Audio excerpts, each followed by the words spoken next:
Bonjour, notre cours s'intitule Lecture et analyse de l'espace, qui va durer pendant 3 semaines pour les étudiants de deuxième année licence fondamentale en design espace. L'objectif de ce cours, c'est que l'étudiant puisse avoir un esprit analytique qui commence par l'observation. 3 parties. Premièrement, la définition de l'architecture. Deuxièmement, la définition de l'analyse. Troisièmement, analyse de l'intégration au site.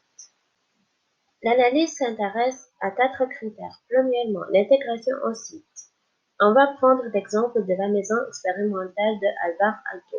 Deuxièmement, l'analyse formelle. Troisièmement, l'analyse fonctionnelle et finalement, l'analyse des ambiances.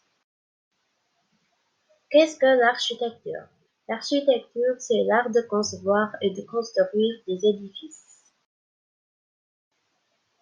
Par suite, on va définir l'analyse.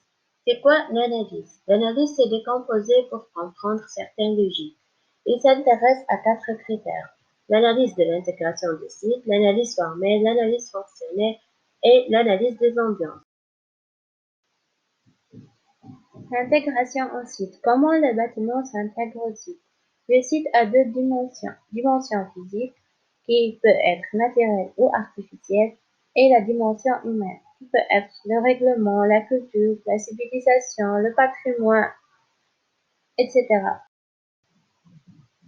On va prendre comme exemple la maison expérimentale de Alvar Aalto. La maison expérimentale de Mira-Salo est un bâtiment situé à Miram, en Finlande.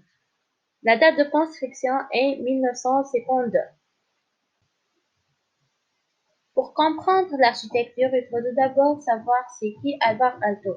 C'est un architecte qui voyait l'architecture comme un grand champ d'expérience des matériaux et des techniques de construction. Pour faire l'analyse du site, il faut tout d'abord déterminer la morphologie du terrain, la nature du sol, la surface du terrain, le climat et la situation géographique. La végétation. Le site dispose d'un grand nombre d'arbres qui constituent une forêt qui entoure la maison.